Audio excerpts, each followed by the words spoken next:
Ladies and gentlemen, boys and girls, welcome to 2013. We survived the apocalypse. Hi, welcome to Gallery Gallery here at Gallery Gallery.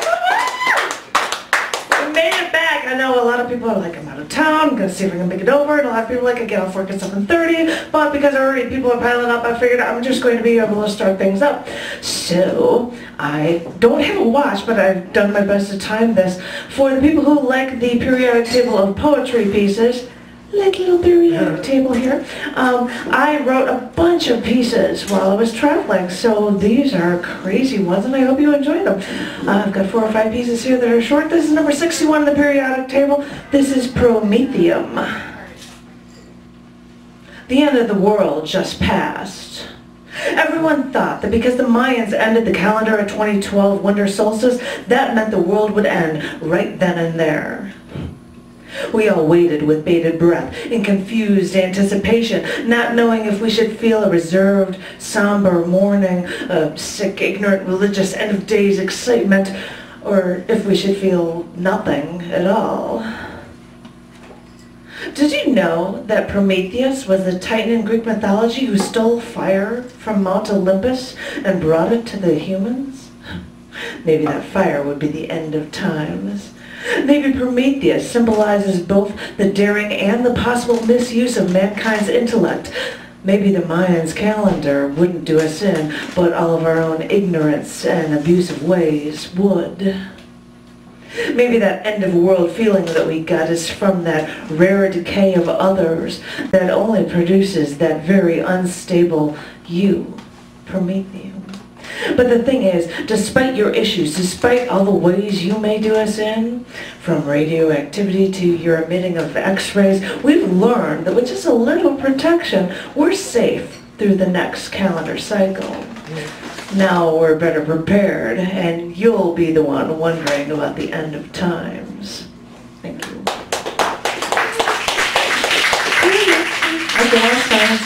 This is Ununceptium. This is 117 in the periodic table. They don't even have a name for it yet, so it's 117 Ununceptium. So that's what it is. So.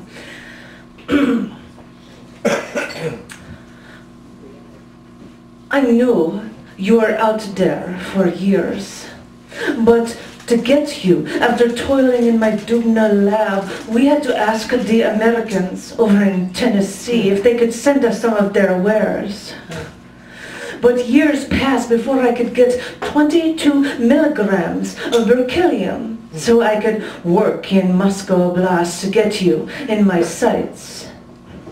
All that time, all I could do was research, hope. I'd work, I'd go and I'd stand on my own, and I'd leave on my own, wondering how long it would take before I would see what you might be like. You see, I used to work at the pharmacy at Nevsky Prospect in Leningrad. That's when I fell in love with learning about chemicals. That is when I wanted to discover something truly new. And that's when you came into the picture. Because after years of work, I still waited for those damn Americans to come through for us. I mean, we're scientists. We're supposed to be on the same side. This is all about discovery. And the thing is, the higher we get in our research, the more stable we got on our little island of knowledge. But this waiting was exasperating. I got to the point where I got tired of trying to tell myself that I had something to discover, something to share that someone wanted to hear. Eventually, they had a ship what I needed to get you in 5 packages wrapped in lead. It flew back and forth across the Atlantic 5 times and was rejected twice by customs. But once I got what I needed, oh, you were just about the heaviest thing I could imagine. And then again, you've had me spinning around over the years for you, so it wouldn't surprise me if you'd do the same for me. So I'd work while listening to the radio, and active actions from you would come to me in short bursts. But I'll take whatever I can get in my little corner of the world. This is research, and this is what I do to learn what I can from you. Thank you. strange coming up with voices, so I thought I'd come up with another one. Now, I've done this element before, number 2, helium. But while driving in one of my miniatures, I happened to see a compressed helium truck. And I was like, I have to do this one, I have to do helium addiction. Since I lost my job welding cars, I thought I'd get my truck driving license and get my money on the open road. So when I applied for a truck driving job for moving compressed helium from California to Maine, they asked me if I could drive a truck. When I said I could, they gave me the keys, and this truck's a beaut with a bed of 9 cylinders of that precious helium. I hear there's only so much helium on Earth, so I really had some precious cargo to haul. Now, since I love driving and know how to weld, I rented tools and bought the tubing, and after Arizona, I had my rig set up so I could do helium hits while on the road. I mean, I had 9 huge tanks of helium all compressed. It was like workers' comp. You can always skim some off the top, they won't notice. So, this made New Jersey and Texas really fun. And I ignored the winds sweeping down the plains of Oklahoma when I had my helium. But after Missouri, through Illinois, Indiana, Ohio, the cops always pulled me over for erratic driving. But I can't let go of this helium high. The cops would ask me for paperwork and I'd happily comply. You seem to be driving erratically. Have you slept recently? Yes, sir. I'm just so excited. I love this job. And the cops looked at me funny before writing me a warning and sending me on my way. So I'd always look at my clock radio and limit my helium puffs every time I saw a good-looking seat cover in a passing car. But those highs were few and far between, so I'd check my clock radio and I'd puff every 7 minutes. But when my helium hospital decided after only 7 seconds, and I still had 7 states before I could deliver my remaining helium, well, that's when I drove north instead to go through Michigan and leave my life in this country with my precious. And yeah, I'll miss my family and friends, but I've only scratched the surface with my 9 lives of helium. And really, that helium high is worth the world. Thank you. That was too. Thank you. This one, I'm going to swing to something earlier in the scale. This is magnesium, number 12. All this time, I've only known you from afar. Every once in a while, I'd see you in the distance while I was driving down the street. I may have seen you only 11 times in my life, and I know a part of you is essential in all of my living cells, but as I said, I've only seen you from afar. Once, I saw you outside my bedroom window, where the first snowfall covered the land in a blanket of white. That's when I saw you walking outside, alone, looking for your next meal. I know you can leave me with a sour taste, but I know you are needed in ATP, DNA, RNA, and it aches me to see you suffer, so...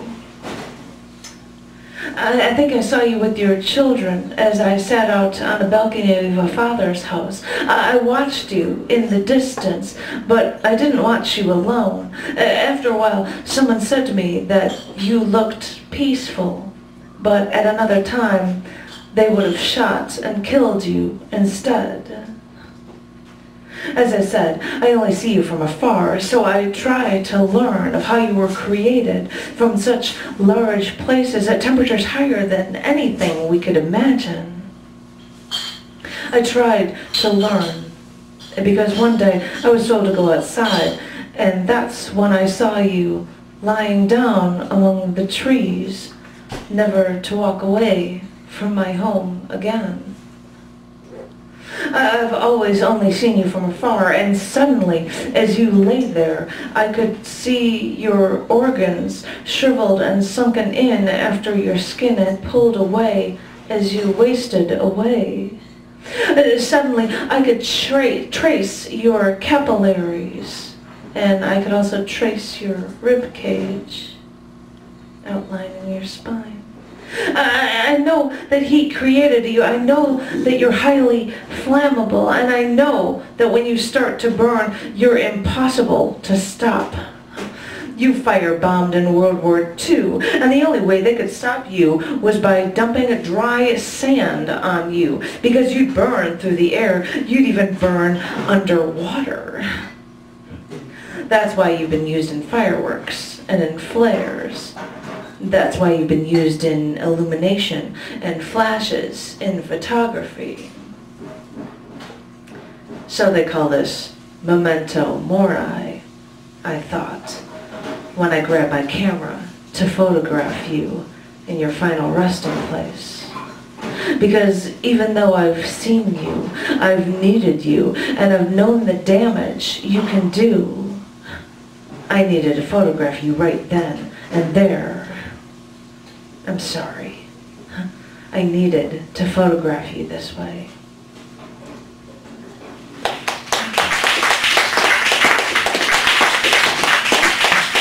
Do you have one for a tiny little one, or should I go on to our next? Is anybody interested in a tiny little one, or yes, no? Yes, no? I got it. It says a minute and a half is how long this one takes me. So this one is lead, which is actually PB. I can't remember the number of it in the periodic. Oh wait, 82. I have that written down, but I just remember. This is lead. I walked into the bedroom, opened the closet door, pulled out a cardboard box, then opened it to pull out a pistol case. I set the pistol case down, opened it, saw the unloaded .22 and the filled magazine. I held the magazine, filled with lead bullets, reminding myself that it was always an option. There's so much more weight in those lead bullets. They feel heavy in my hand.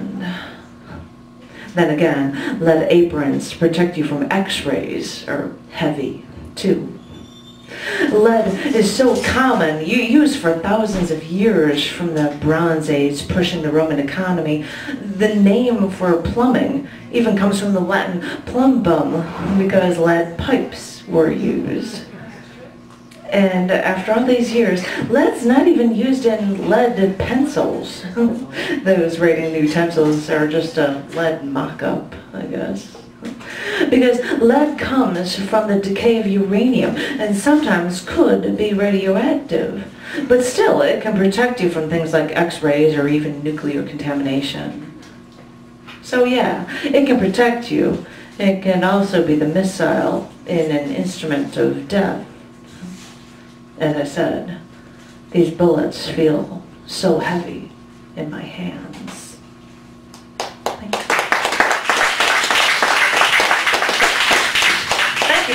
Thank you. Thank you. And in between people, I might read stuff from my literary magazines, because the January issues are out of CC&D. Dun, dun, dun, and Down in the Dirt. Yeah. That's snow, not heroin. It's just this crazy look at that, but you know, it's winter time. It's not like cocaine piles. That would be the appropriate one. That's not the cocaine piles. It's actual snow.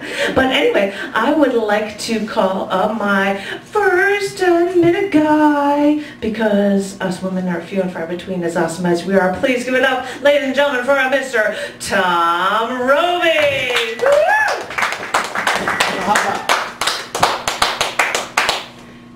I'll keep clapping because you did so loud.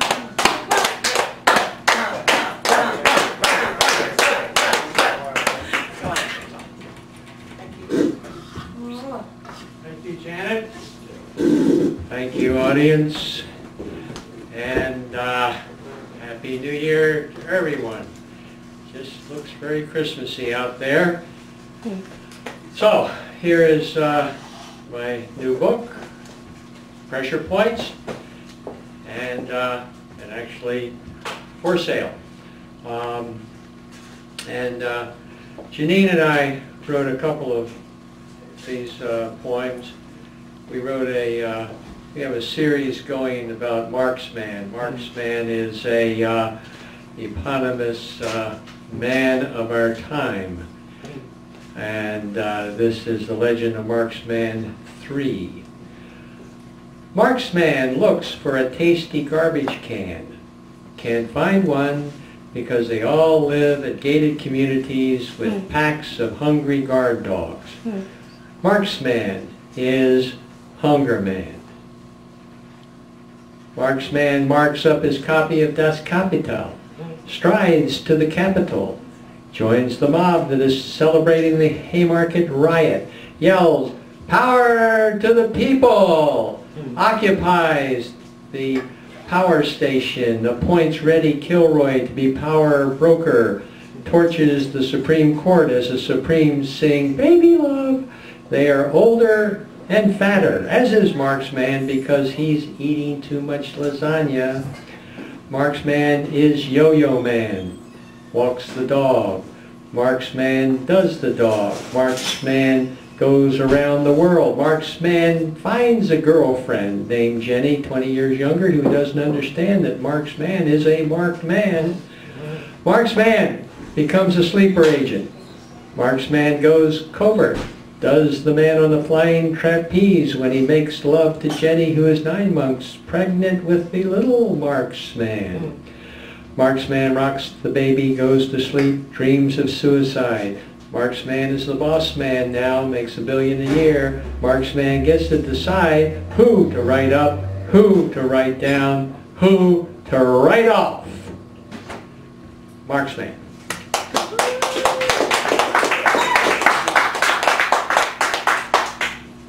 So that was 2 minutes, and I just see that I have in this Casio watch a stopwatch. Okay, so it's 2 minutes. And here is pantomime prescription variation, which is a cure for the answer to what is life anyways? Stop worrying. You have all the clues. Keep on asking until the mist clears. One good answer, everyone dies. Date uncertain, time, place unknown. Keep on asking until the mist clears. But I really must go. So many waiting, death's date uncertain, time, place unknown.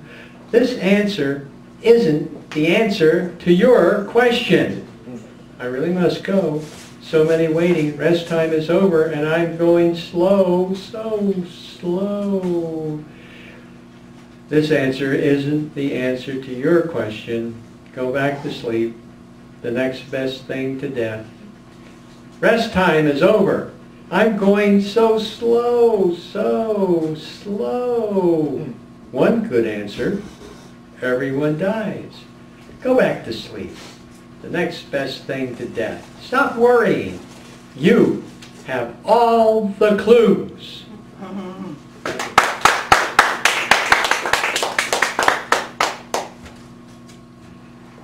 Here's a poem that I tried to write for 25 years because of the last line, which was actually in the back of a van parked on Columbus Drive.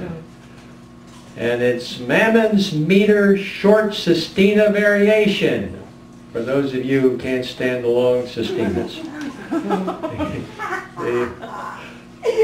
The preacher begs money for Mammon's meter. The sign hangs at the back window. No congregation. His sleeping bag's in the back of an '84 Ford station wagon. The seats in the front row are empty. The wagon is both church and bedroom. The wagon is both church and bedroom. The preacher begs money to feed the meter. The seats in the front rows are empty. The sign hangs at the back window in an '84 Ford station wagon. No congregation. His sleeping bag's in back. No congregation. His sleeping bag in back. Making the church a bedroom in an '84 Ford station wagon. The preacher begs to feed Mammon's meter. The sign hangs at the back window. The seats in the front row are empty. The preacher begs beside the wagon to feed the meter. His sleeping bag is in the back. The front rows are empty. The station wagon is church, bedroom. The sign at the back window reads, "One cannot serve both God and Mammon." Mammon's meter.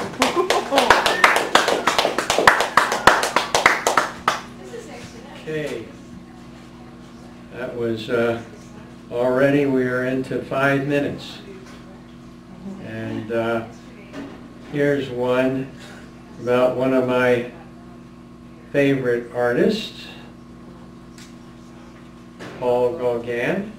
Yeah. And I have to find him here in the index.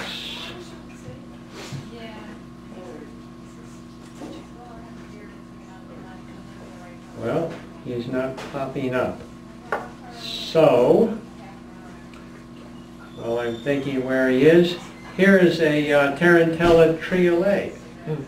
You all know the Tarantella, which is the spider dance in Southern Europe.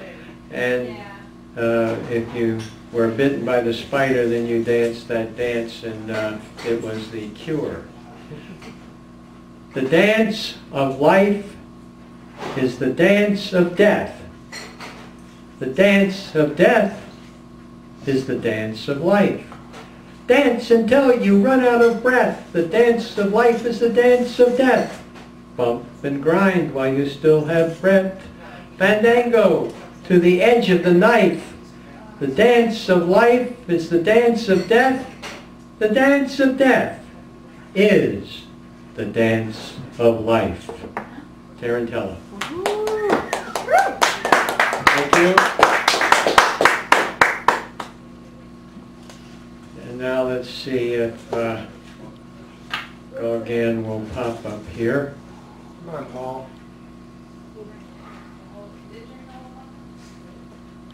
Oh, here's one, and actually very apropos.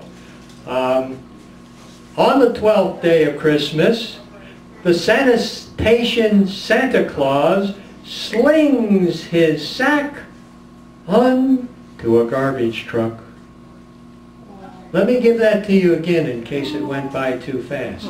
On the 12th day of Christmas, the sanitation Santa Claus slings his sack onto a garbage truck. So sad. Yes. This kid. Yeah. It's true, folks. I saw it with my own eyes. I did. All right. There is Bonjour, Monsieur Gauguin. Yes. Tell us, sacred monster, where do you come from? Where do I come from? The moneyed womb of the bourgeoisie. That's where. We're always cutting deals. Trade this for that. Buy into the secondary exchange of Syrah Works. What a glut! Beside this irrepressible orange, leaks on my leaves, slops into my shadows, gets in my hair.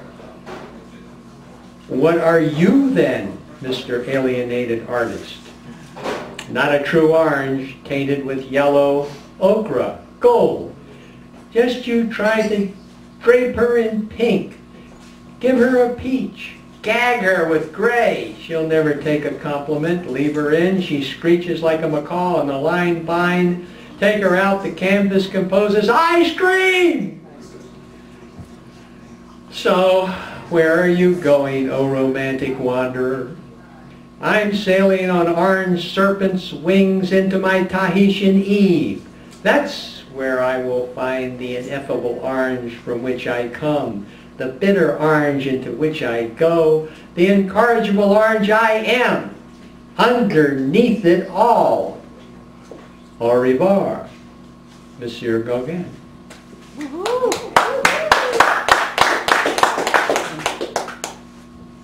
Okay, I got time for a couple of short ones here. Here is, oh yeah, Allen Ginsberg's down at Columbia College. God, this is like decades ago. Oh, 11/29/88. And this is Allen Ginsberg autograph. I gave him a copy of Howl. Yeah. He drew lots of daisies that day. Yes, I thought mine was special. I swore that I'd water it faithfully, but he didn't howl as he signed. Oh, the disappointment, the horror. All right, I'll finish up here because it's getting on to 10 minutes. Yep. My 10 minutes of fame at Janet's celebration of the new year. Let's hear it for Janet. Yeah, all right. Well, what we do without Janet, we would know nothing about the periodic table of elements and their forms. We'll never Be count. ignorant. Haunted. Here's a haunted triolet variation. I'm often spooked about ghost dust. Whip it off, it slowly comes back. Ghosts have endurance you can trust. I'm often spooked about ghost dust. Why do they come to do what they must? Can it be due to what we lack? I'm often spooked about ghost dust. Whip it off. It slowly comes back. Thank you very much.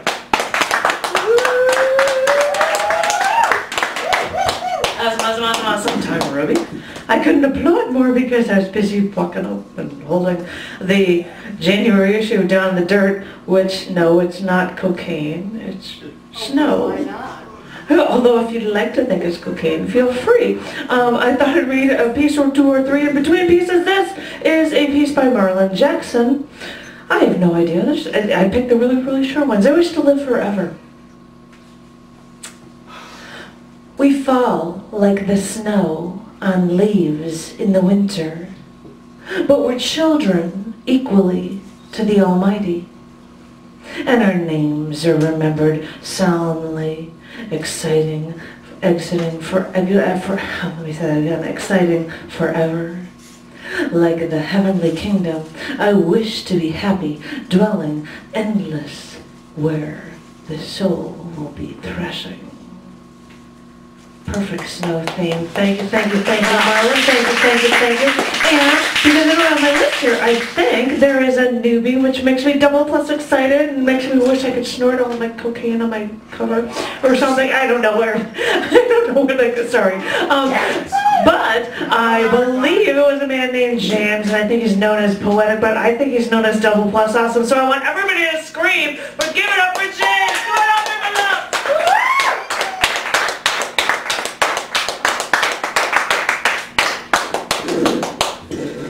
I don't know if he's doing 10 minutes, so you're going to have to scream and applaud for everything.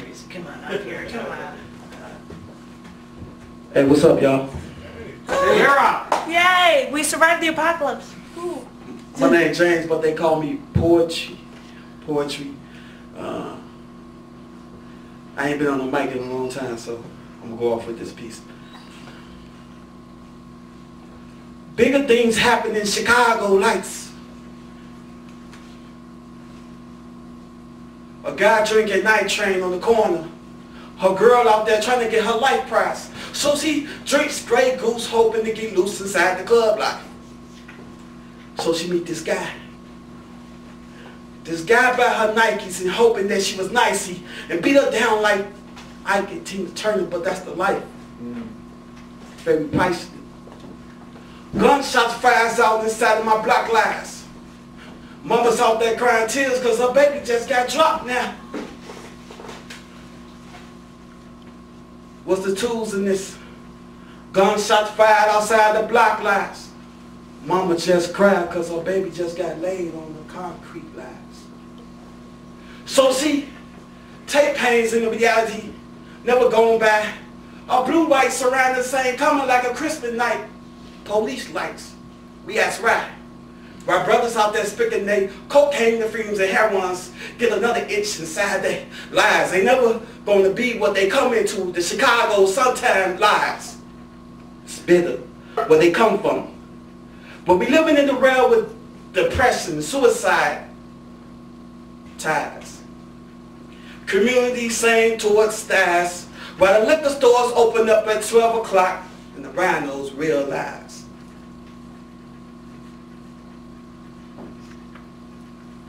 I say, mama, see your baby laid down on the concrete. Teardrops eyes. A brother killed another brother on the street with a gunshot and never asked why. Young kids walking around, they ain't never seen what's going on. School education get knocked down. While they build the jail cells much bigger now I realize.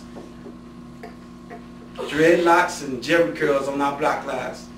Never forget where we came from, but we never gonna realize where we gonna go. A New Year's drinking, dog, it was going down. So we put toasters up inside the New Year, hoping to bring the pain down. While the police chiefs knock down community, while these young kids out here drinking their same pain away by smoking joints and weed and popping ecstasies. Up in the club while young girls out here get pregnant and they mama asks why. While the mamas out there doing their same thing, daddy out there flipping bootlegs because he ain't forgetting about the same pain. And the cycle goes on. While the church ties say guys run down with their pants hang down, with the Timberlands march down, with a hat cocked down, with a hoodie, and he think he the best. As the preacher man asks for different ties, and now, well, we can't adjust. But anyway, my second piece.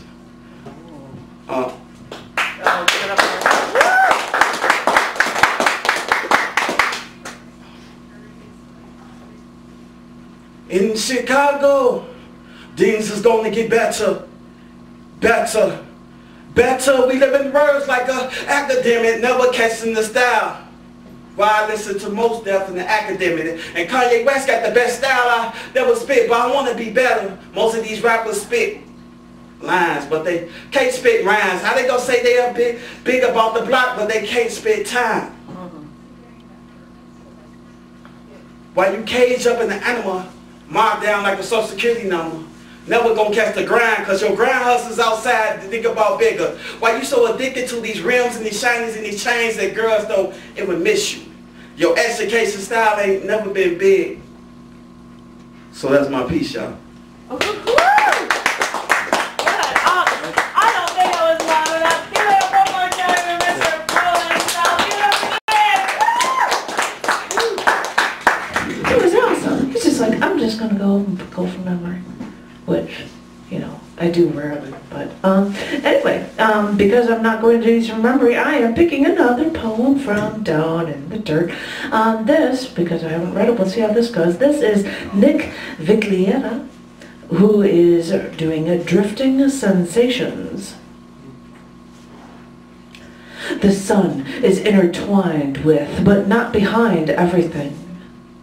The infinite cycles that supplies life cannot reach the spines of the tin cans. Trash on the side of a rough-rocked, rarely used road. And bloated carcass, curb-dwelling animal. Battered yellow cigarette that inhale the gutter's sullen stream of dirty water. The sun can only illuminate one side of an object. Breaking the sun's path creates a walking imitation of a night. I hope you're doing all right. I'm just like, I hope you're doing okay. Thank you, Nick. Thank you. All right, no, enough of Down in the Dirt. Please give me the lady on the block. Give it up for Miss Janine Ravislip. Come on up here, my love. I am so relaxed that bloody wine got me. More wine. Anyway. Sorry if we got it. Hey, Happy New Year, everybody. Happy New Year! I'm going to start with a betting life. My daddy was a gambling man. But anyway, one. He leads me into the stallion barn. I can barely see the tall bay thoroughbred in the fading light. I can hear him kicking the walls of his stall. This is the one, Father whispers, that killed the black groom, too. Mealtime. He studies the race forms like some high-paid accountant, watches a horse race on the small TV set. He's perched on the dining room table. We eat in silence. 3. He loves the ponies, the track junkies in their black shirts with white ties, the feel of weighted green dollars, dry martinis, drenched, pierced onions, the thrill of losing everything.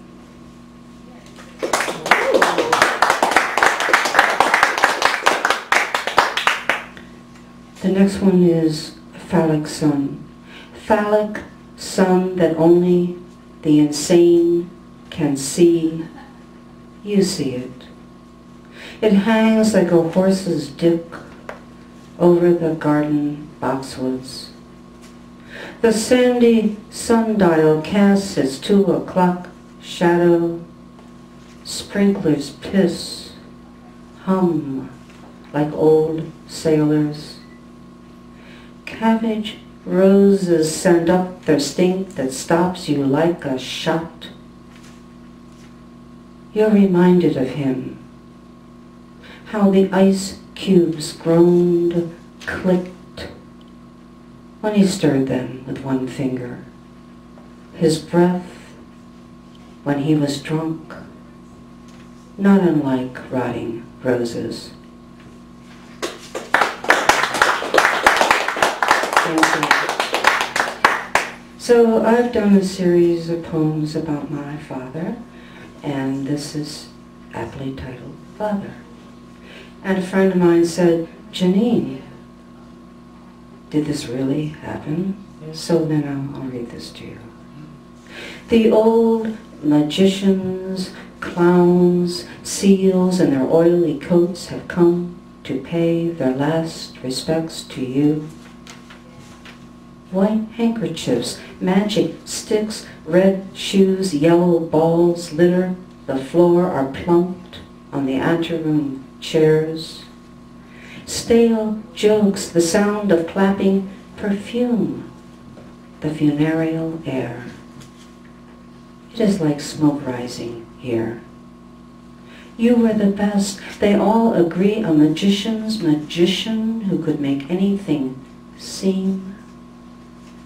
But where is that lithe young girl you cut in two with a saw, that red queen with a shot-through heart? My white rabbit, you once won for me at the county fair.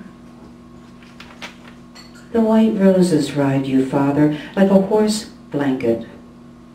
A rosary glints. I begin to count its black beads with lowered eyes. You are guilty of nothing now. So let's go on to something not necessarily cheerier, but I'm also interested in repetition. And so this is titled Mountain Cabin Inventory. Knotty pine paneling, early American furniture, covered in plain beige blankets. Your golden retriever still on the braided rug, green ribbon of river caught in a window pane. Furniture covered in plain beige blankets, a view of a late autumn landscape, one kayak. Green ribbon of river caught in a window pane, memory of cave bats with snowy snouts. A view of a late autumn landscape, one kayak, coal stars nailed in the sky at midnight. Memory of cave bats with snowy snouts. Bright studs on dark denim, your scent. Cold stars nailed in the sky at midnight, your coat hanging on the back of the door. Bright studs on dark denim, your scent. Your golden retriever still on the braided rug.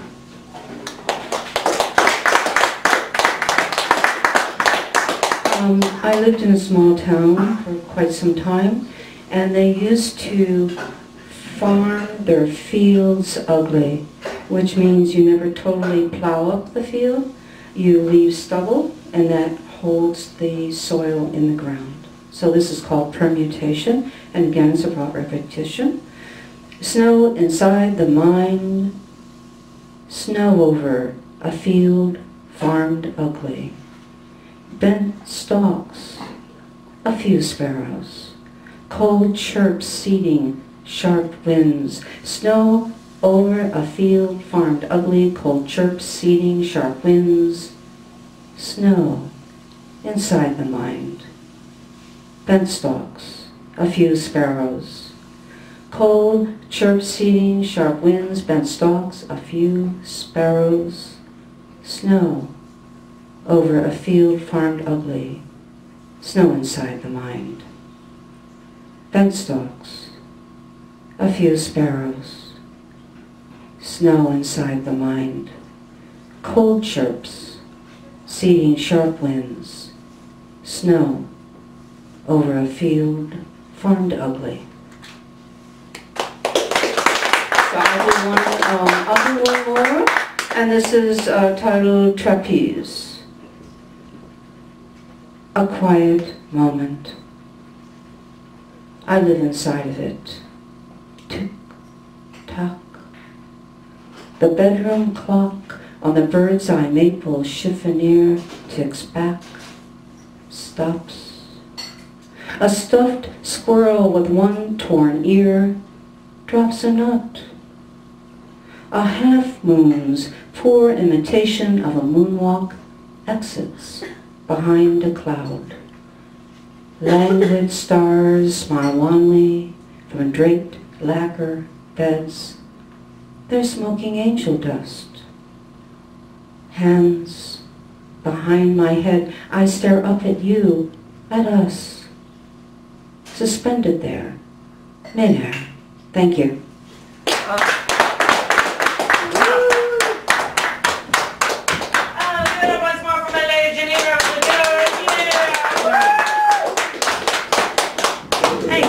Thank you. Just because I have to be reading things from other people to be able to put stuff in, I have got Uno Mas from Down in the Dirt magazine. Now, some of you people who are regulars here know some of these names, like the name Brian Looney. I love that name, as do others, I think. But one thing that I like about him, and I'm including him last because he is also in the issue of CC&D, and I'm probably going to do the one from him next in CC&D. But the cool thing, which you don't get to see in these things, they're almost like prose pieces, but he puts these very deliberate line breaks in the middle of things where you're like, you have to stumble through to be able to figure out the... No, but it really makes you work at it, and I value that. I think that's cool. So this is Brian Looney in Down in the Dirt, January 2013. This is called Forget It. Better to be forgotten than trampled. Trampled leaves a humble imprint. Trampled leaves a memory and a stain. Whereas forgotten leaves one room for wonder, for 1,000 what-ifs, and they fill up idle spaces. The forgotten can always be resurrected, reconnected, fixed. But the trampled bear their hoofprints clad with dust. Better to be forgotten or even ignored, for the trampled lick at their scars and tremble. Nice. Thank you, Brian. Thank you. And I believe I have another newbie. I believe I have another newbie on my list. I've got my newbies in a row and makes me excited. And so I want everybody to scream like mad because they so deserve it. Please give it up for Eric. Eric, give it up, everyone else.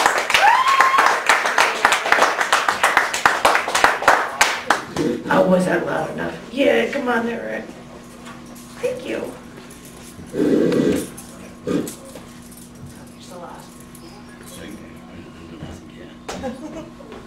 Another night. Another night which has been gone. You are so far out of my reach. Another kiss which has been lost. Your side of the bed, just empty spot. Another night spent alone. Another dream not fulfilled. Another touch of the vacuum of the night.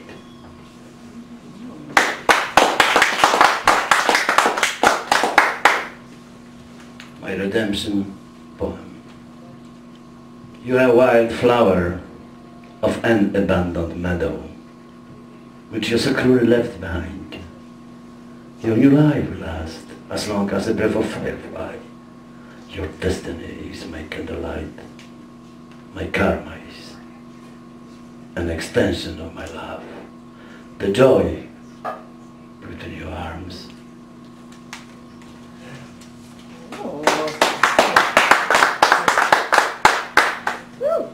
An angel. It's a time of revolution with reality at war. I went to the show of the rock band I didn't know before. I met you, an angel, with wide open wings, pulling me into destiny, which I'm not afraid of to be with. Sang among those people surrounding us. As a water in the band, big, loud, talkative, even the beer impatiently could not last too long. Finding you, an angel, dressed up in white gown, timidly covering your body, putting into the marvel on the high altitude zone.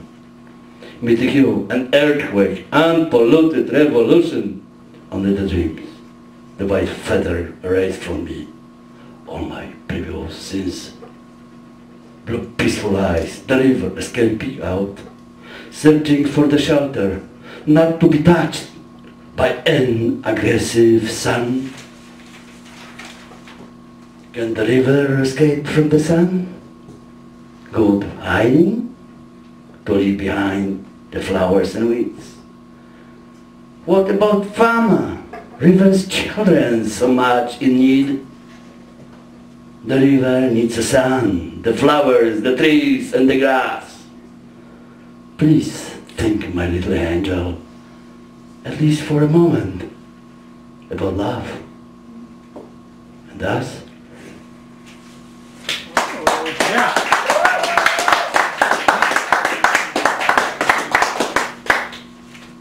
Nirvana. Grey days, months and years, one after another passed, never to erode my soul, nor my vision or mind. Violently broken ocean cliff, the close of passing time, dismembering all in one, to the far extent, and it's deep. And you, the comet, falling right from the sky, burning the weeds, within the territory of mine, along the passing time, enabling me to sense the flowers, the meadow, its grass, the feeling, and so much awaited touch. Telling me how chosen, how lucky I am.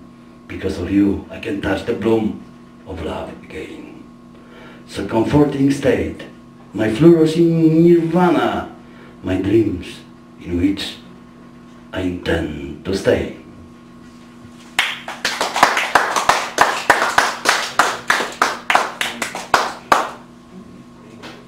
And two last one. I'm still missing you. So many years went by, so many high months, so many rivers of tears. Niagara waterfalls, thunders or waves hitting the shore of the remote Baltic Sea. Wars, floods and fires, fallen soldiers, fallen trees, winter, spring and falls, newborn and new dad, laughter or being sad. The time goes by, memories leave the touch of your eyes, still make my heart thrill. What shall I do? What shall I say? Where shall I go to find your hand, to bring you back? The legs tightened by the thick rope.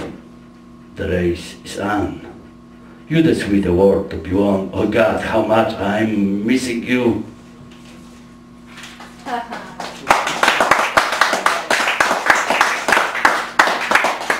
The summer is gone. The summer is gone. Only the trees abandoned from their green grace stayed alone. The summer is gone. Only the red, brown and yellow wrinkled leaves dancing on the winds, falling off to mourn. The summer and its dreams left the empty branches stripped down even from the tears, confused on their own. The birds in the air, leaving behind forests, meadows and plains, moving forward. No farewell to their nests. Now is my time to move on, to leave behind everything so loved, however, couldn't be mine. I'm telling you, farewell, as a chirping bird from afar. Thank you.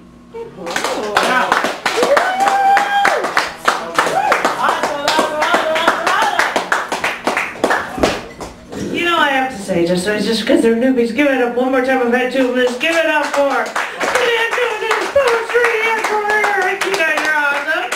And I should do an announcement right now. Let everybody know who doesn't know that oftentimes this place would be recording stuff, but if they're unable to, we've got cameras around to record the open mic. And if you have a screaming idiotic problem, I don't want to be put up on YouTube or anything, then let me know. Otherwise, this would go up as a poetry open mic or something. And if one day I feel like separating out individual mini features, well, I know most everybody's names, but I don't know if the man known as poetry has a last name, James or Eric, or if that matters to anybody, but it's just a thought.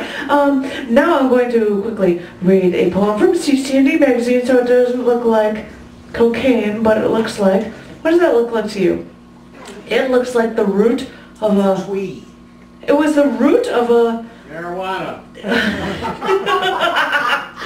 It was actually the root of an avocado plant. She was a professor. That we just upside down and just shoved that in the snow, and that's what that is. But That's right. since I did a Brian Looney poem from the January issue of Down the Dirt, I thought I would do one from the January issue of CC&D magazine. Difference between CC&D and Dirt is often I would have artwork, like I've got paintings. Somebody happened to have this dish, Coffee. the coffee thing, which seemed appropriate with Brian Looney's piece called The Dishes. And it piles up, I know, a very heaping mountain. I've let it go for several days, and the food is growing sour, and the standing water incubates.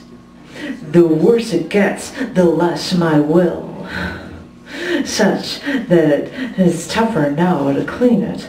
But when I ignore it, I gravely muster up. I sadly forth and scrub as it piles up. I know. Every time I walk on past, every time it draws my eye. And every time I put it off. And the standing water incubates. Thank you, Brian Looney. Thank you. And now I think it's a mini feature time for a guy you see have a feature, so please, ladies and gentlemen, give it up for a senior, Patrick Hurley. Patrick, give it up, give it up. So did I it get before. 2 bonus minutes? He has. What's he saying? Bonus what? Sorry. He's a red guy. So do I get 2 bonus minutes? Only one now. You were Better hurry up. All right. So for Bob, from my 4th book, Tiny Book of Prayers. Truth. Truth, show your face. Truth, be my skin. Truth, be my divining wand, pointing to the path home. Truth, come to me in divine revelation. Truth, sweep away the shadows which crowd life's radiant joy. Truth, be the answer to all my questions. Truth, hide and seek be over. Ready or not, here I come.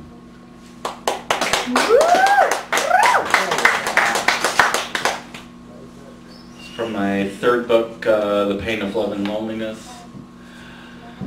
Picture perfect pain, heartbreak, glass splinter, in tear-filled eye of pain. Experience is the excuse. To only make us more experienced is the excuse. To make us numb, to make us desensitized, to give us a 10,000 cc injection of Novocaine to the heart, to the head, to the last remnant of hope that remains. Picture perfect pain drops in words from your lips.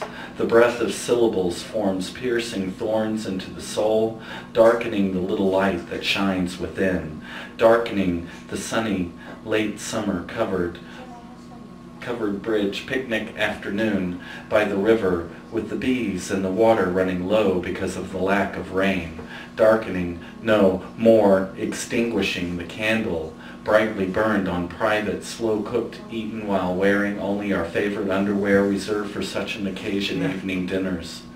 Picture perfect pain, framed in 8.5 by 11-inch sheets of standard white copy paper with words printed in Courier True Type and bold paragraph headings that say no union exists, that really say no hope exists, that go further to say the blank empty stares on expressionless faces you see every day in passing on the sidewalk and sitting on the train and riding on the bus and passing on the highway, byway, stop sign, traffic light, intersection of life are now valid and justified by law and the collective will of the people, by the people, and for the people, that go even further still to say that this picture-perfect pain is found in the non-existence of compassion for one another, that is to say, in the non-existence of love.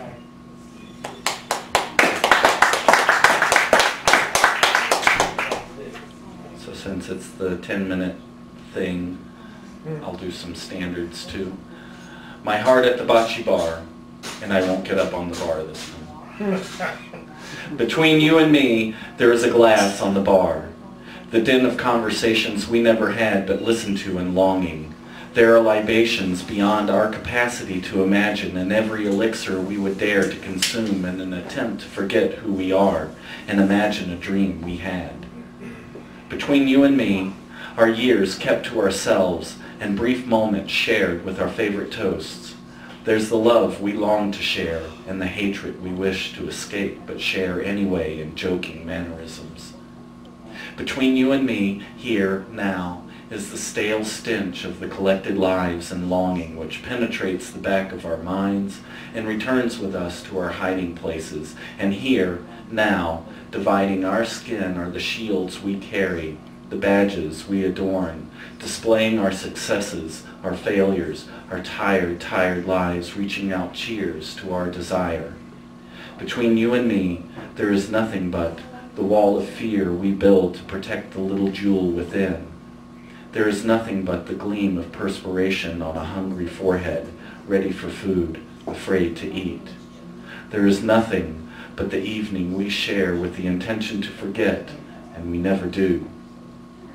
Between you and me, there is a glass on the bar, and I chose this glass to forget that I was what you chose to forget. So set 'em up again, drink 'em down again, because it's the time between now and last call that remains between you and me.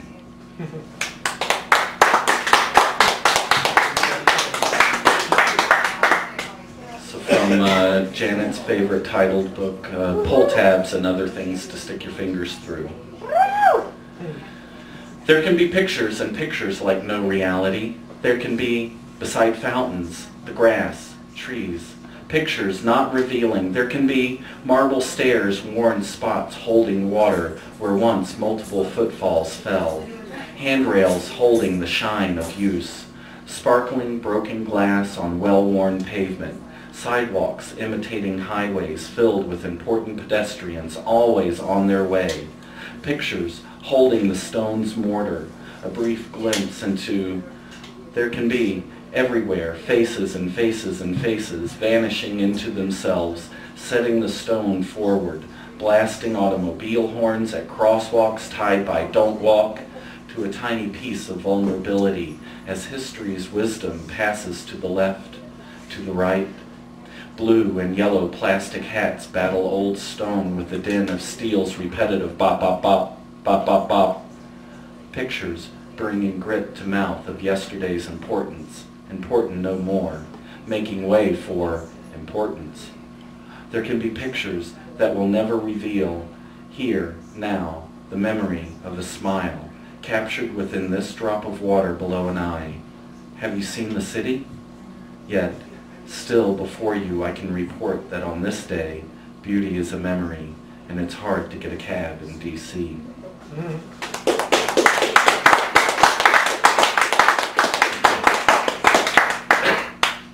It's keeping with standards. Scatter splatter. Schizophrenic proverb, love has hate written all over it. The news of the day is the war is all over and arms sales are up. A big profit in prosthetics. Kitty cat outside my window roaring into the night loud. It cries, and the crickets and the frogs and nature itself is drowned out by the of my wind machine fan, pushing and pushing those molecules of air around, pushing and pushing with the sound of an airplane's propeller. Flying like birds or dragonflies fly high in the air with no one there to steer, just roaring into the night. With a payload of weapons, gonna make the news today, national and international. Everyone will see it every 30 minutes. I killed them all. I killed everyone all at once. Now roll those cameras. And the police beat me after they killed the cat in my front yard. It posed a threat. It was in the way of the wheels of justice, so they say. Then I told them, you'll never take me alive. The war is over and I have stock in prosthetics. And I demand justice, and you better read me my rights before and during my beating. Please let me sign something important after my fingers are broken. By the way, cop, don't trip over the fan cord. Hey, leave this noose around my neck. I don't care if it is the flag. It should symbolize my freedom to hang myself with it. What do you mean I'm on drugs? I am not. I'm a decent American citizen. I pay my taxes. I watch the news and all the hit sitcoms and of course all those persuasive commercials in between. I don't need drugs. Not when I have this great entertainment. What do you mean I'm not making sense? Of course I'm not making sense. You don't want me to make sense. Ignorance is bliss, and this is a schizophrenic proverb.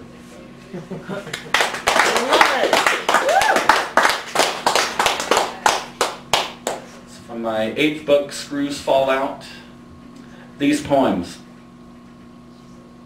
I give you, words, expressions, emotions, feelings. They are free and can be dismissed, but they will exist nonetheless. Take them, leave them, they are yours.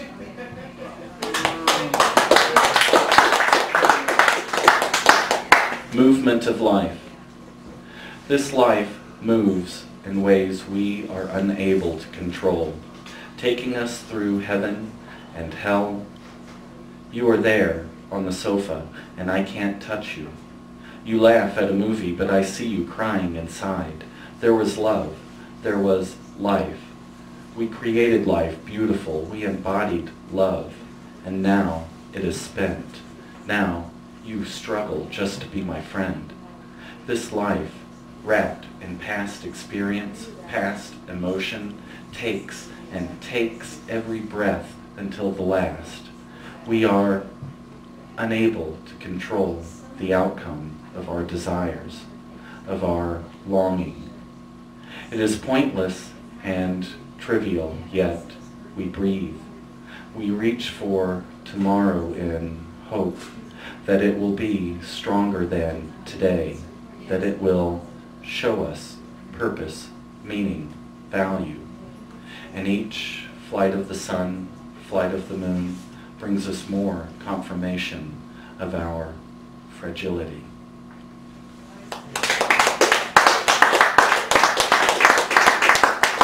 your lips. For you, I wash my hands, I wash my face, rinse my mouth, remove the stench of my catharsis. Your lips are the reward. Our embrace shelters the cold of my bones. It is worth it because you don't request it.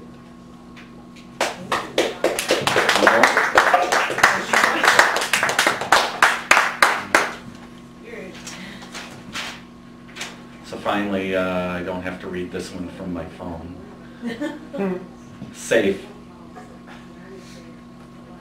If it were coming, would you know it? Walking in the woods, leaves crunch under footfalls, the smell. Crisp air fills lungs, her hair, the scent of autumn. She is in your arms, so small, so small. Tears abate, your shoulder now damp. Simple, the events of life. Difficult, the events of life. You are her everything. She is in your arms now, safe. Her hair smells of freedom. This is freedom, you think, as she holds you close. Tears abate, your shoulder dirty with snot. Leaves, the scent of leaves in her hair. I love you. I love you too, Daddy.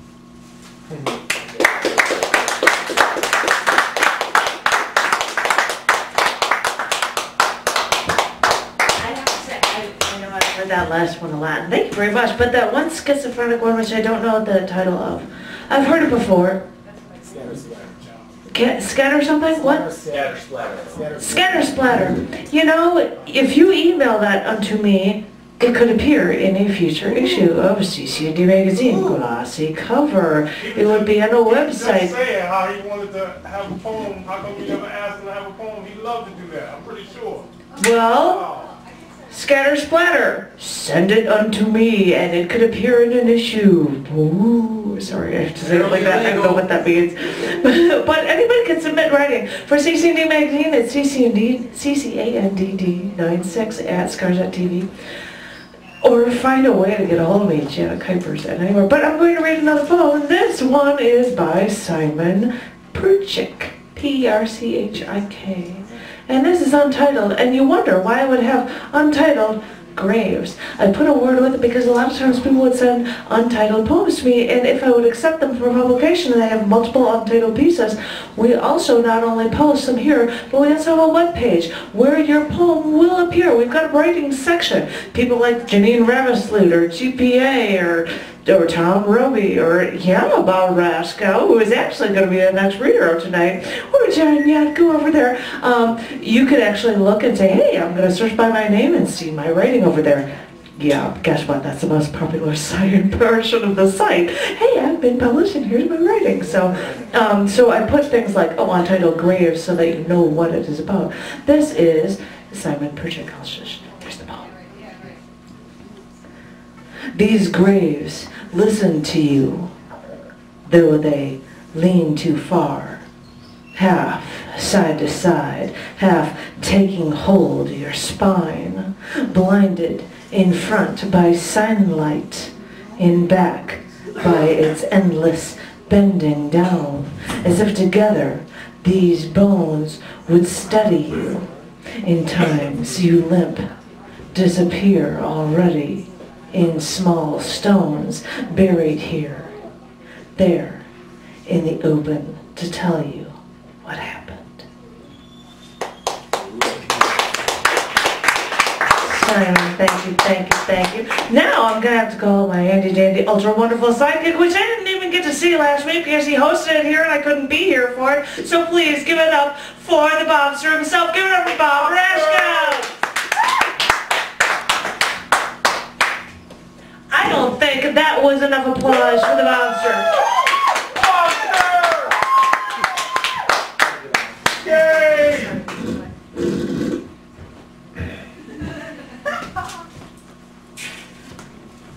Ryan's grin.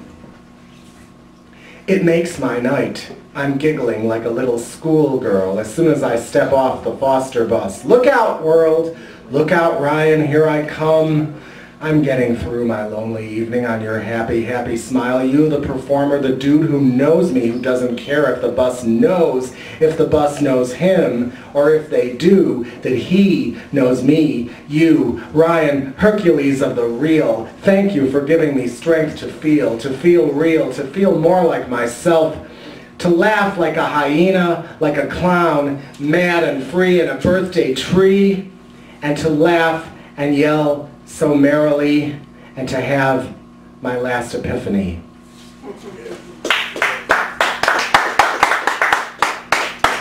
A militia of sorry for Dan Sullivan. I've got an army of apologies, a roundhouse of regrets, all lined up, armed and ready to march, to spring upon the peasant multitudes, to scatter bombs of balefulness among the fields and granaries. Supplies are overstocked, unlike your typical war of greed, of property rights, of religious claims. We have many, much, stables of sorry stored away, in the barracks of my recollected blunders, my unimagined gaffes, my misremembered errors. But like these epic slices of history, this battle cannot be won or lost. It rages on, day after day, year after year, over and over into uncertainty, brimming with the golden fever of shame, passion, the hidden fires of guilt. No, what does that say? No ceasefires. Oh boy, chicken scratch. No moratorium, no armistice, no white flags. My flags are colored with the red of humility, the green of what if and should have. The platoons prostrate themselves time after time, decade after decade before the poised, stiffening adjutant general, awaiting the toll of the firing squads, the declaration of unfit, unworthy, the lousy report card, the retreat from the Hill campaign.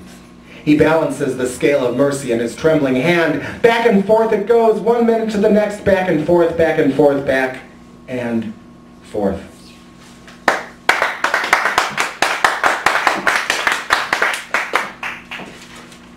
Inspired by Tony Renner's art from Chicago Calling, this is Inside 7 with sound effects by Bob Rashkoff.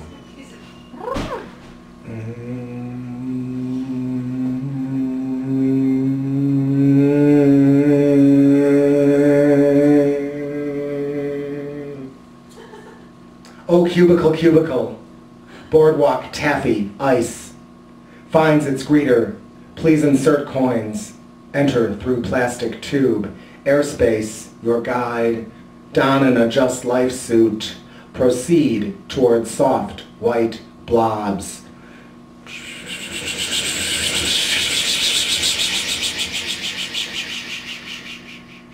Continue traveling. You will reach a pinwheel. You look twice to find it. It is your signal. Complete your time. Dispose of all changes at the 7th doorway. Await instruction to follow.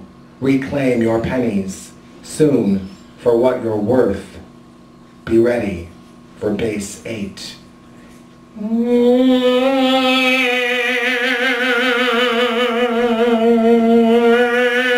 you.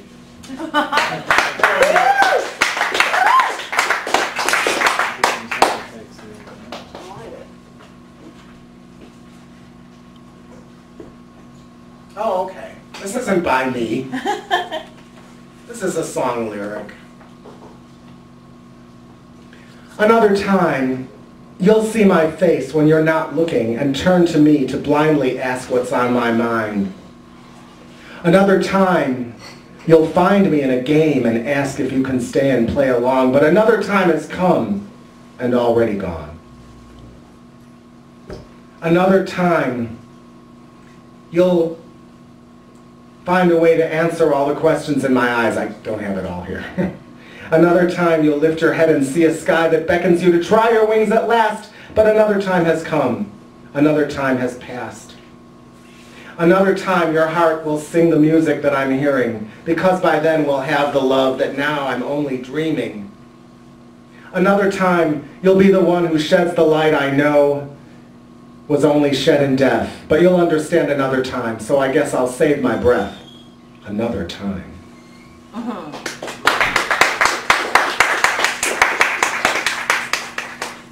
My last piece is called There. Just to know it's there! The door is slightly open, lights shining on, is more than enough. If I wait all night without finding anyone to reassure me or offer a crumb of information, it's perfectly fine. Like the grout seeping through the flat gray tile, the cream filling pushing forth between halves of cookie. Like if you go back home where you haven't been in a long, long time, and familiar landmarks jump out to greet you. It's enough. In time, it will work its wonder. When it's there, I will know, and I will be there. Thank you.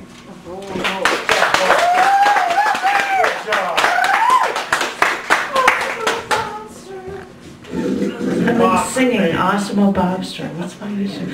Thank you very much, Bobster. I will tell you about upcoming features and such, because you're not up for like till probably August or something. July, end of July, something. I'll tell you all about that at the end of the night, but I might as well do the last one. See, I figured if I just do this, I can tune these all out, and you don't have to hear less and less pieces from the CCND and Down in the Dirt in the future, because this is a 3 Wednesday, January. Because we're on the 2nd, and there's one, yeah, so you're not even going to have to do these magazines for at least, 3 more sessions, 6 more weeks. So this last one, this is from Linda Webb Acito, and this is a really, really short one called The Check is in the Mail. And I think it's, and I said I like the artwork, even though the cat doesn't relate to it, having this yelling cat seemed somehow fitting in this for some crazy reason, that yelling thing. The Check is in the Mail by Linda Webb Acito.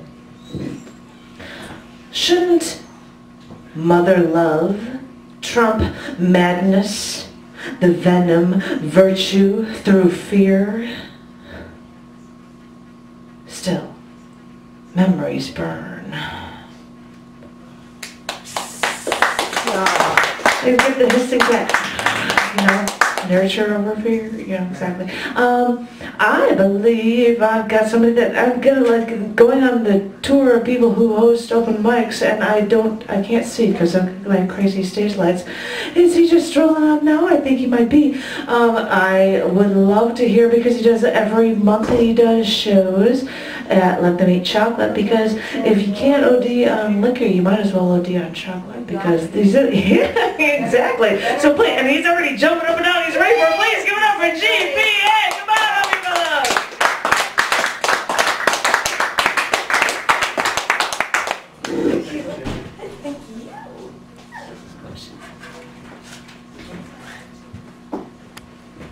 Happy New Year, everybody. Good to be alive, good to be here. Before I even start a word or poems or whatever, I want to tell Janet and John, thank y'all so much. Y'all come a long way.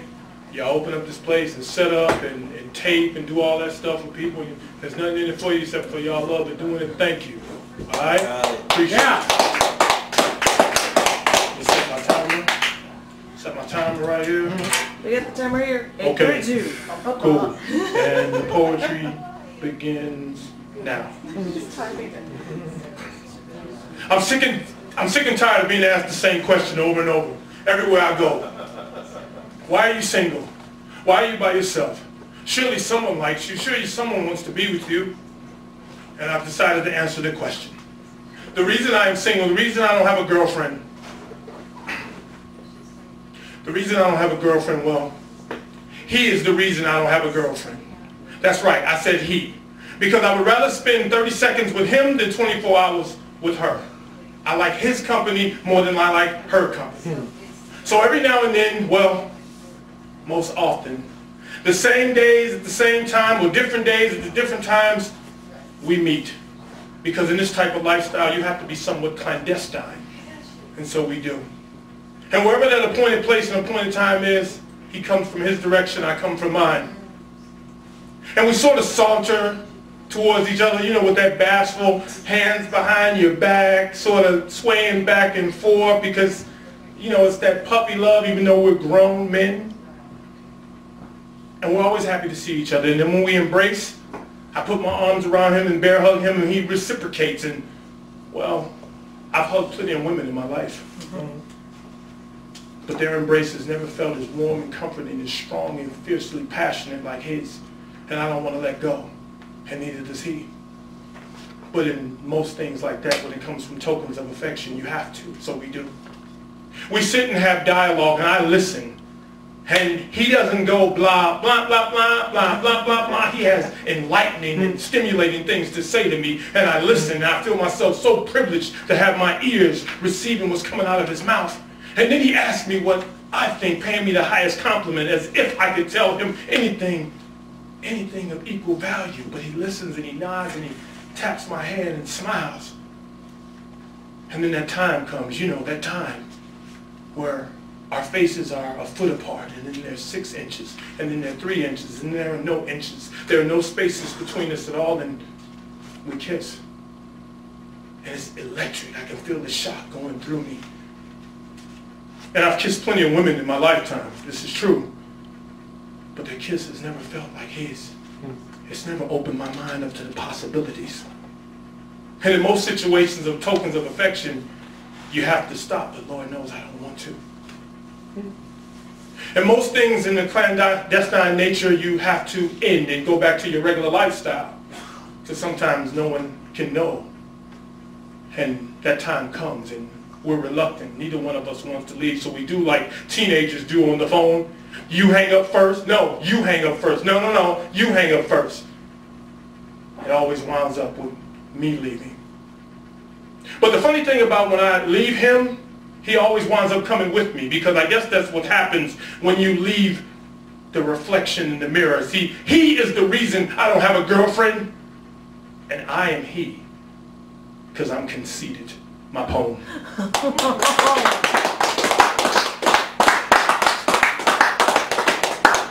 My money is a dream. It's more like a nightmare.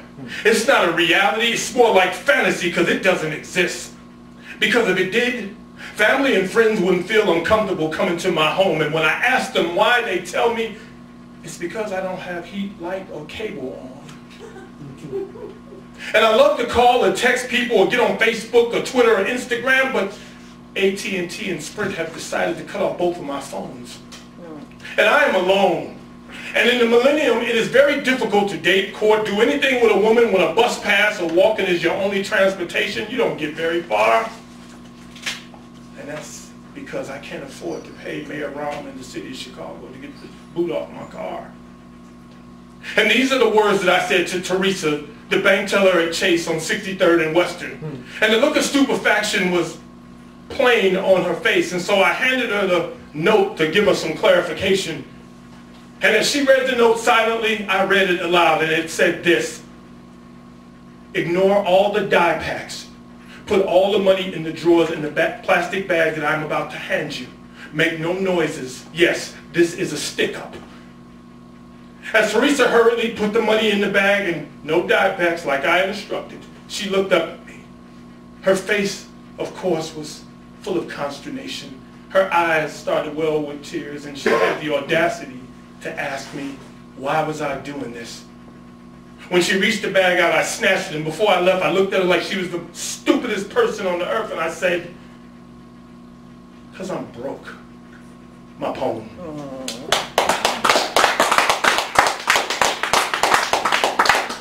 Real quick plug, I'm looking at my time, real quick plug. Next Friday, I host Poetry's Love Letter.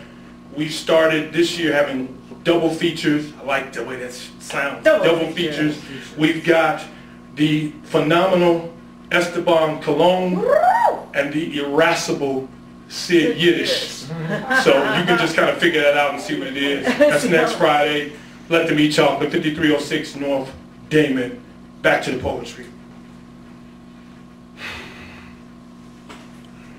Beautiful black woman in a Vera Wang dress that was long but short enough. As you can take a look at my thumb, you can see it's short, but eventually it was long enough. She sat demurely like a lady would with her legs closed, but they were spread wide enough. My thumb did not enter her chasm fully, but it was able to draw geometric shapes, every now and then grazing the mythical 7-letter spot called G, causing the chasm's river to flow, so I guess it had entered deep enough. Her moans were inaudible to anyone around us, but I was able to discern them, and when she spoke my name among them, so I guess they were loud enough. In a reversal of fortune, my pants were clearly affixed around my waist with the belt buckle, but Obelisk found its way to oxygen because she had pulled zipper down far enough. Nowhere near it being granite, but the brownish color of my skin began to turn purple. The vein in the middle of it began to protrude prominently, so I guess I was hard enough. She was not upon her knees, but she was able to inhale, exhale, descend and ascend, similar to Jacob's ladder coming from heaven to earth and back. So I guess she had room enough. No, my apex had not arrived, but my eyes were able to see the back, top, in front of my brain. Pre-tumescence was about to come tumescence and make its appearance. So I guess I was close enough. And as the cab driver weaved through downtown Chicago, heading towards the outer drive, he ignored all that was going on in his back seat. So I guess that means the $20 tip I gave him at the beginning of the ride, well, was enough. My poem.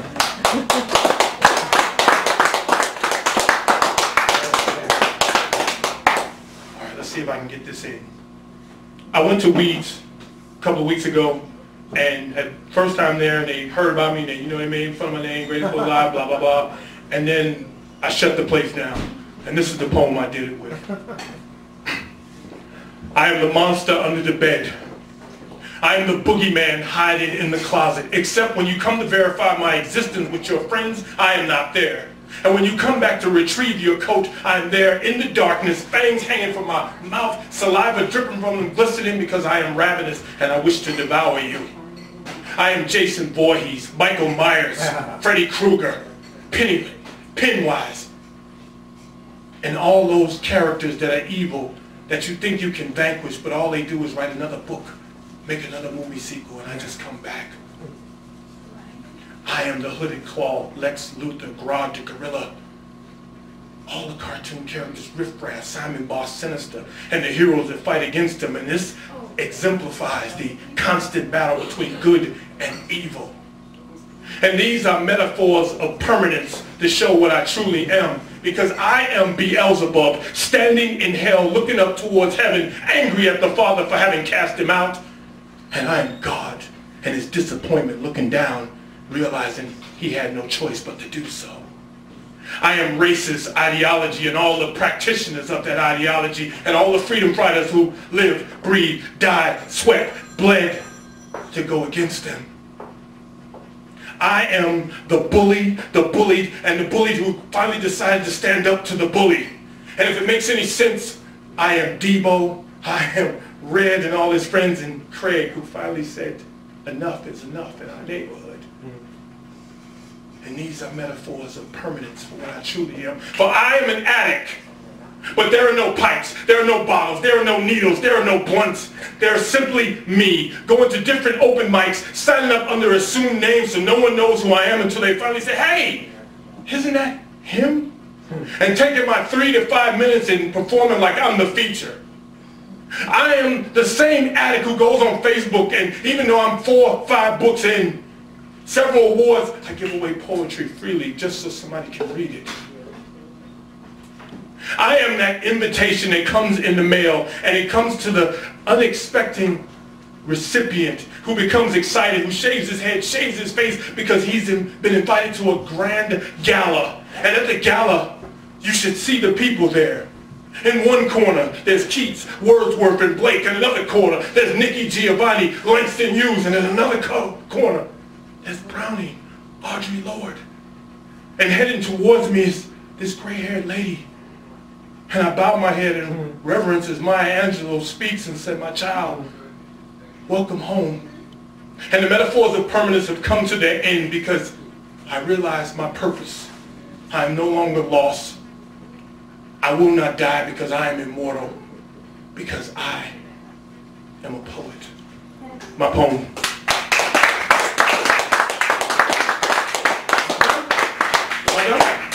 When did he start? Well, he's nodding yes that it was over. But Oh, okay, I'm You're sorry. okay? Yeah, I'm cool. Is that cool with you? I'm cool. Sorry about that. No, you were I got the awesome. room in the thing. Oh, Thank my y'all gosh. very much. April 29th. Show up in the weekend in the night. Show up on the night. Show up on the night for his thing. I'm telling you to do it. I'm telling you to do it. And before I tell you about his feature, which is, April 24th. What is April 29th? April 24th. Before my new book, Revenge of the Orgasm, comes out. And just beforehand, the Wednesday beforehand is your freaking feature here, so you better be showing all that off when that comes out. Oh, you do it, so. And I will tell you all about feature stuff, though. Well, I might as well tell you, why not? I'm looking at it right now. In 2 weeks, on January 16th, since we're every other week, Bill Hero is going to be our feature, so please come to Bill Hero, because that's so. And I'm really thrilled for January 30th, because this is a 3 Wednesday month. We've got Jeff Helgeson. I know, I'm like, I've got him on there. Man about town. Oh, I'm just thrilled for that one. And I'm really cool. This is awesome cool, because on the 12th, there's Lincoln's birthday. And then on the 13th, we've got a show on Alex Sagona, who actually has had stuff published in Down the Dirt magazine and won a contest because he came in a couple of years ago for my thing, and he's awesome. And he actually just started Generationalist Publications, so you can get published with stuff through him if you're interested. And on February 27th, Virginia Hunt, whom I was hoping was going to show up, otherwise I'm going to fill this stuff up. And Virginia Hunt. Hunt the Blunt. It's something like that, exactly. And I won't even go into March, but you can always check it out at www.chaoticarts.org/thecafe to get the 2013 schedule. And since I've got a little time to kill, maybe I'll just go do further schedule stuff afterward. I was going to read some pieces, and I don't have an idea of time. I was going to read additional brand new pieces from the periodic table of poetry, because apparently people like that stuff. So this one is Livermorium, which is number 116. 8:45. It's 8:45. I got, well, I'm filling it in case somebody comes and wants to read stuff. I'm like, I'll fill the space. So this is Livermorium, 116. For so many years, you've gone by another name. And then you seem surprised when people don't know who you are. You've wanted to be known, and I've known you for years, but I've noticed that as time passes, as you grow, you move farther and farther away. You've tried for so long, and over the years, in our efforts to synthesize, we've had some successful reactions, some failures to react, and I know that some attempts have not even yet been made, but at times, those attempts at fusion with you seem far too hot for me to handle. And really, I assume they're too hot for you too. Maybe your half-life is just so short that I never know what to do with you, and I'll never know what you'll do next. In our past 4 creations, this quantum tunneling has been something I don't think I can handle any longer. And I'm sorry, but you're insufficiently stable, and you never let me confirm the true weightiness of your soul. So, maybe you should go your way, and I should go mine. I know your possible chemistry, and I know you want to share your soul with the entire world. I know this, and I'm sorry, but I've grown tired, and I know you'll continue to grow without me. So, yes, you should go your way, and I should go mine. Maybe one day you will truly find what you and the world so desperately needs.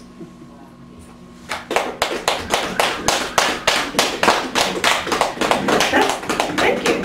That's the fun with elements that are higher up that are all synthetic and you don't know anything about them, that you can just extrapolate, do whatever with them. Though I didn't have that much of a chance to do that with number 4 in the periodic table because I had a little more time of throwing this one into this. This is beryllium.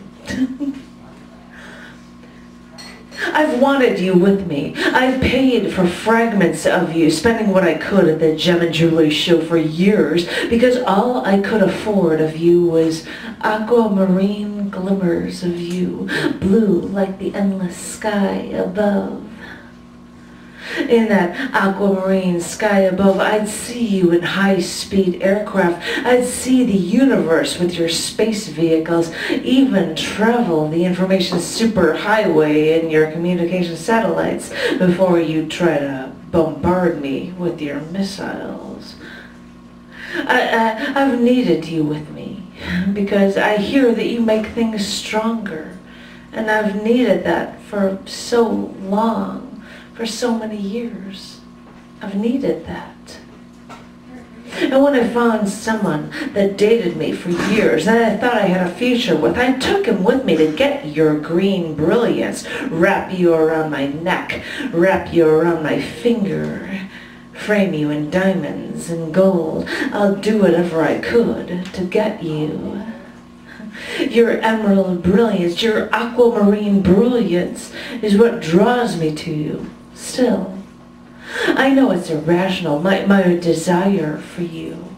I know that I don't need you, but you have been the window for me to all the things inside of me, and even everything beyond this world. But with your colorful brilliance, you give the world strength.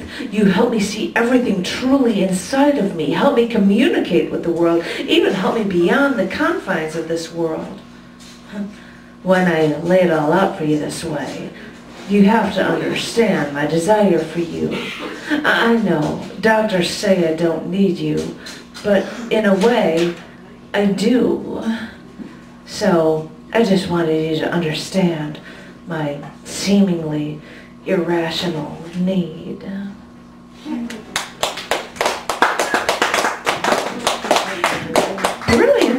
Beryllium's everywhere, from stuff that's in aquamarine and emeralds, but they use it in space satellites. I'm like, is that right? Yeah.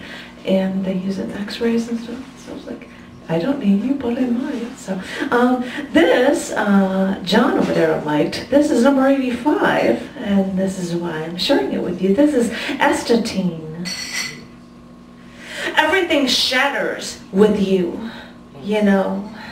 I am left picking up the pieces after dealing with only fractional amounts of you. I've only been able to infer what you're like by knowing your brethren as everyone around me and all the gapers gawk and your decay grows. In your twisted way, you come from the decay of others. And what do you leave in your wake? More radioactive destruction as all around you slows down to stare until your instability corrodes you down to the basics in the world. And yeah, what was left of you after you were gone was more stable than when you were here, but it was only after so much of your destruction that you left blood dripping down to the street. So, all I can think is that this continual decay is your contribution. This radioactive short-term flash of decay is you. I've tried to learn, I've tried to study these microscopic parts of you to make sense of you. But whether or not you ever leave enough, well, from what you've shown me, I have to keep reminding myself that despite your destruction, despite the decay of you, I have to keep going. Because when it comes to you, when it comes to what you do, well, this happens all the time.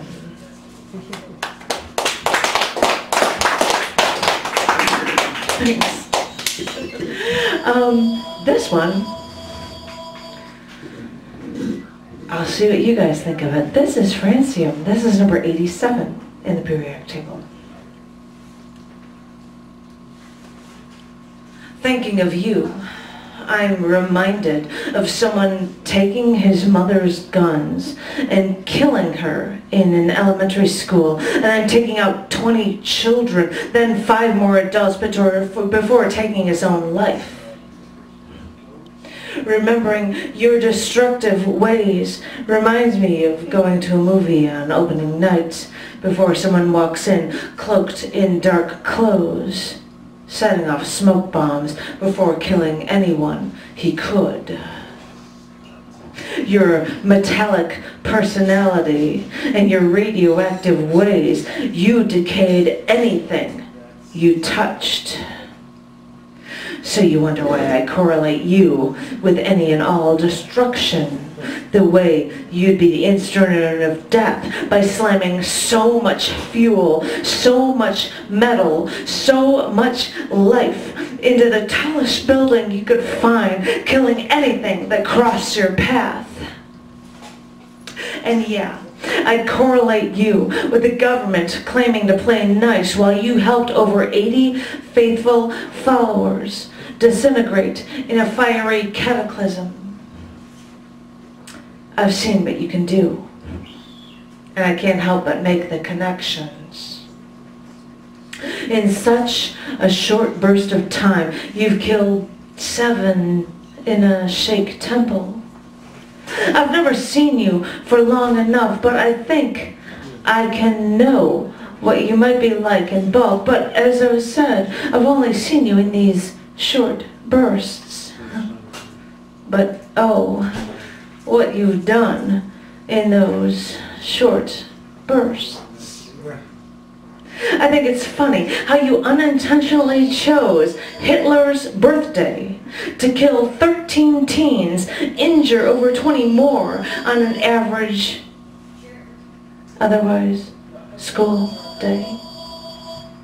I know, you're rare, but when I see you, the world sees you, and we can't forget.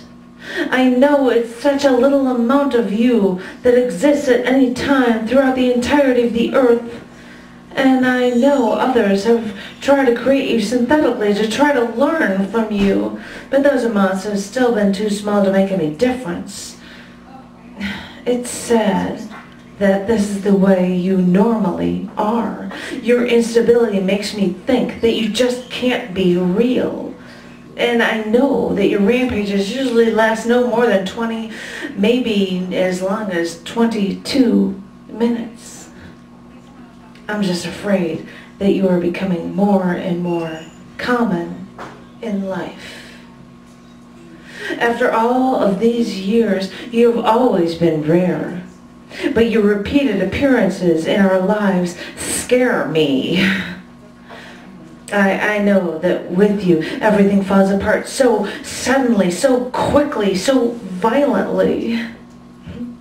How much longer will we cross our fingers while we anticipate our next chance encounter?